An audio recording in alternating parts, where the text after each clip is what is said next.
Bonsoir à tous, merci de nous retrouver sur TV Sud pour votre journal. Dans les titres de ce jeudi 28 février, le futur golfe de Saint-Hilaire-de-Bretmas dans le Gard divise élus et habitants. L'agglomération d'Alès projette une zone d'activité touristique et économique de plus de 350 hectares sur cette commune rurale. Le derby USAM-MAHB, c'est demain soir. Les deux équipes de handball n'évoluent plus dans la même division, mais se retrouvent à l'occasion des huitièmes de finale de la Coupe de France. Et puis, en fin de journal, je vous emmène dans les coulisses de la prochaine zone artistique temporaire à Montpellier. Depuis le début de la semaine, le photographe chinois Li Wei travaille avec les habitants de la Mosson. À Saint-Hilaire-de-Bretmas, le futur golfe ne fait pas l'unanimité. L'agglomération d'Alès projette des aménagements sur près de 360 hectares qui comprennent le golfe, mais aussi une zone d'activité économique et des logements. Élus et habitants sont divisés. Une association lance un contre-projet alors que l'enquête publique, elle, sera lancée le 19 mars. Les explications, Olivier Michel.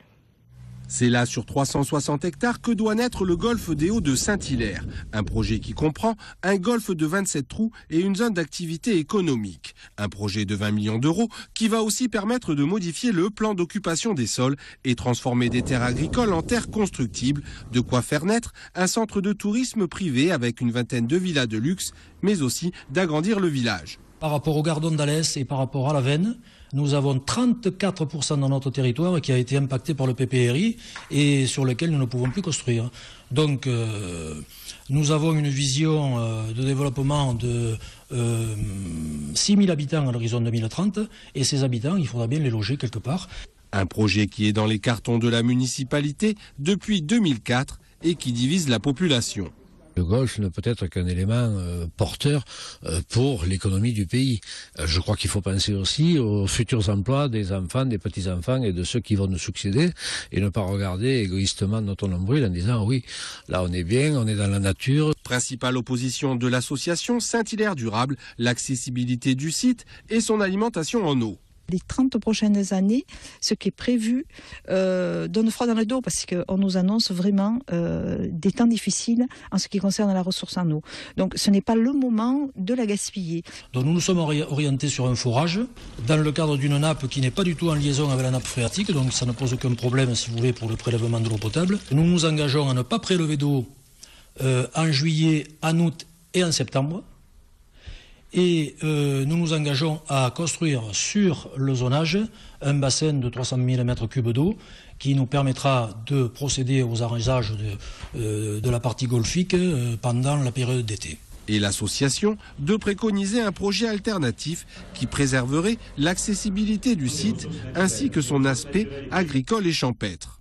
Les terres agricoles seront préservées pour l'installation de jeunes agriculteurs qui souhaitent s'installer dans le bio, avec éventuellement la possibilité de mettre en place un centre de formation pour eux, également une ferme pédagogique pour les enfants, et tout ceci avec des cultures adaptées au sol et au climat. En attendant le lancement de l'enquête publique fixée au 19 mars et qui va durer 43 jours, l'association Saint-Hilaire Durable veut sensibiliser les citoyens et organise samedi 2 mars une balade champêtre à la découverte de la faune et de la flore. Toujours dans le Gard, l'État ne financera pas la 2 fois 2 voies entre Nîmes et Alès, du moins pas avant 5 ans. C'est ce qu'a annoncé hier le ministre des Transports au député socialiste Fabrice Verdier. Dans l'actuel programme de modernisation des itinéraires routiers, il manque environ 35 millions d'euros destinés à financer les 7 derniers kilomètres. Une décision justifiée par le contexte économique, mais qui retarde par conséquent le contournement ouest de Nîmes. À Montpellier, la bataille pour la mairie est lancée et bien lancée. Hier, c'est Jean-Pierre Moore qui officialisait sa candidature à l'investiture socialiste pour les prochaines municipales après Hélène Mandroux et Philippe Sorel. Une annonce qui a fait réagir aujourd'hui les élus d'opposition de la ville. Ce matin, Jacques Domergue et Christian Dumont ont convié la presse pour prôner l'alternance et prévenir les électeurs. Pour l'UMP, les socialistes à Montpellier ne représentent pas le changement. Écoutez. Je vois aujourd'hui les égos qui s'allument, celui de Moore, celui de Mandroux légitime puisqu'elle est sortante, celui de Sorel. Je vois surtout que les élus socialistes sont unanimes. La ville se dégrade, la qualité de vie des Montpelliérains est en train de disparaître et il y a besoin de changement. Et ce ne sont pas ceux qui sont au pouvoir depuis 30 ans qui sont en mesure de proposer ce changement. Donc moi je suis convaincu que si les Montpelliérains prennent conscience de la situation dans laquelle nous sommes, il y a une place pour une alternance et c'est ce que nous proposons aux Montpelliérains. Les socialistes vous disent qu'ils vont changer, moi je dis ils vous prennent pour des cons, réveillez-vous, il est grand temps. Jacques Domergue, qui lui n'est pas encore candidat à la mairie de Montpellier pour l'UMP, il a rappelé que l'association Montpellier Métropole 2014 porte actuellement le projet de l'opposition en vue des élections municipales. Pas de peine d'inéligibilité pour le conseiller régional Front National Julien Sanchez, mais une amende de 4 000 €, dont 1 000 € de sursis. L'élu comparaissait devant le tribunal correctionnel de Nîmes pour provocation à la discrimination raciale. Il n'avait pas effacé de son profil Facebook des propos racistes visant Leïla Tella, la compagne du député européen Franck Proust, des propos dont il n'était pas l'auteur. Cet après-midi à Nîmes, la décision de justice a été accueillie par les cris et les huées des militants FN.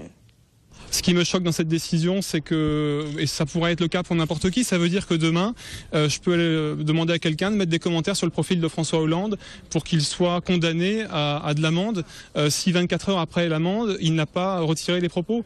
Ça veut dire qu'il faut que les élus passent leur journée sur Facebook, 24 heures sur 24, 7 jours sur 7. Je crois qu'on a autre chose à faire, il faut être un peu sérieux là. Et je fais bien sûr appel de cette décision, qui est une décision scandaleuse pour des propos que je n'ai absolument pas tenus, et d'ailleurs qui, en 90% d'entre eux, n'avaient rien de choquant.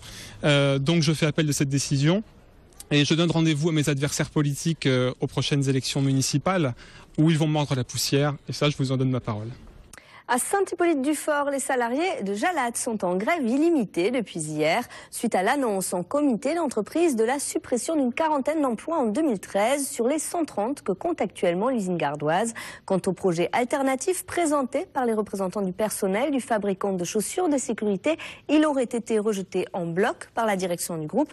Il s'agissait de rapatrier une partie de la fabrication depuis la Tunisie à Saint-Hippolyte-du-Fort pour obtenir le label Made in France. On passe au sport et les handballeurs et les supporters ne seront finalement pas privés de derby. Le face-à-face USAM-MAHB aura bien lieu cette saison à la faveur des 8e de finale de la Coupe de France. Un match Nîmes-Montpellier toujours très attendu, même si les deux équipes n'évoluent plus dans la même division. Une rencontre qui s'annonce tout de même relevée. Reportage à l'entraînement Charles Arrigoni, Adrien Machado et Léane Smirnov. Le public languedocien de handball se prépare pour le match qui déchaîne le plus les passions dans la région. Tout le monde le sait, Nîmes reçoit Montpellier vendredi au Parnasse pour un 8e de finale de Coupe de France qui rappellera l'époque des bons derbys en première division.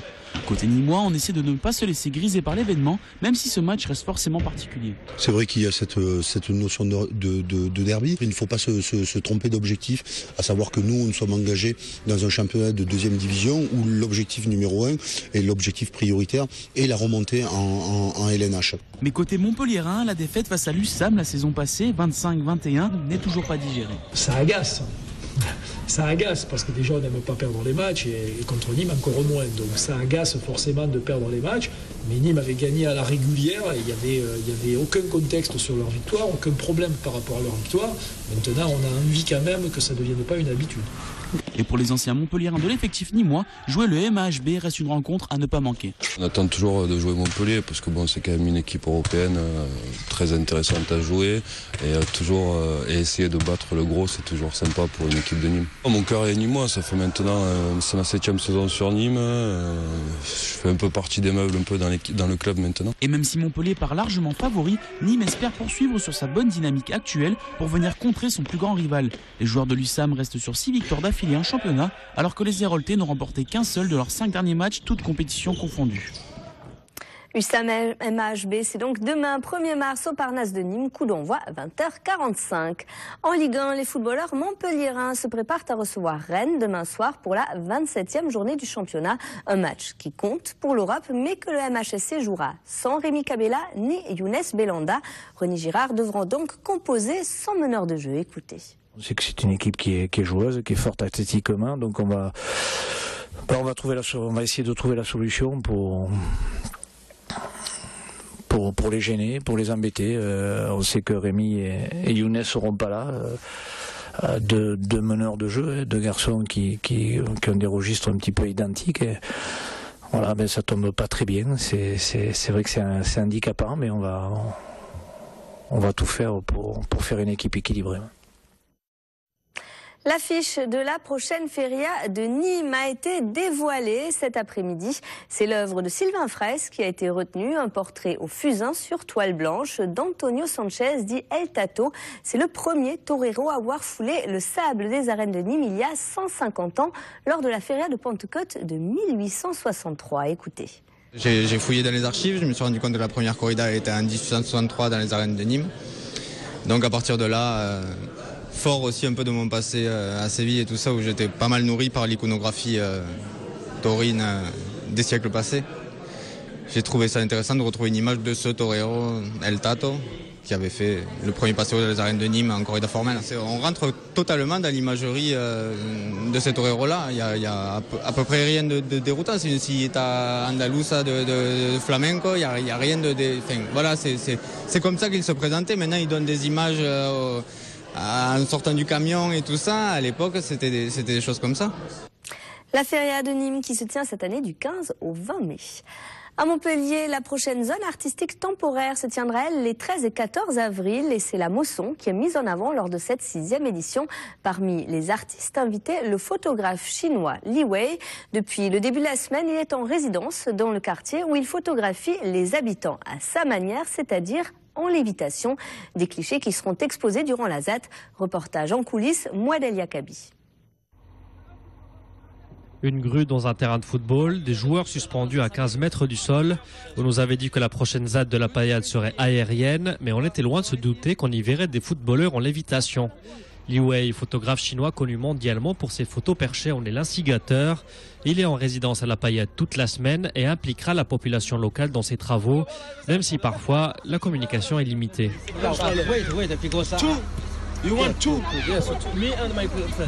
En fait, il va supprimer tout ce qui est grue, tout ça là, avec les cordes et tout ça là. Et ça va faire effet comme si on était en train de voler, quoi. Et on veut voir comment ça fait. J'ai vu des photos de lui là, franchement impressionnant. Il fait des bons trucs. En phase avec le thème de cette année, le travail de Li Wei sera exposé durant la ZAD qui se tiendra les 13 et 14 avril prochains. D'autres manifestations sont également annoncées, toujours dans le même sens. Il y aura au total 100 rendez-vous pendant les 2 jours de la ZAT, 100 rendez-vous artistiques gratuits dans l'espace public. Et la moitié à peu près des projets seront des projets aériens. On va voler, s'envoler, être en apesanteur, jouer avec cette idée, avec le rêve de vol que chacun porte en soi. Et à cette occasion, voir le quartier autrement, voir le ciel, faire l'expérience de l'élévation dans ce quartier qui domine la ville. L'autre partie des projets seront des projets musicaux, sonores, des concerts, des spectacles, des projets artistiques très surprenants avec le son. D'autres artistes seront également conviés en résidence à la Paillade. Autant dire qu'on n'a pas fini de planer dans le quartier. C'est la fin de ce journal. Merci de l'avoir suivi. On se retrouve demain 12h30 pour l'édition de la mi-journée. Et à 19h30, retrouvez le journal complet de la rédaction. Passez une très belle soirée sur TV Sud.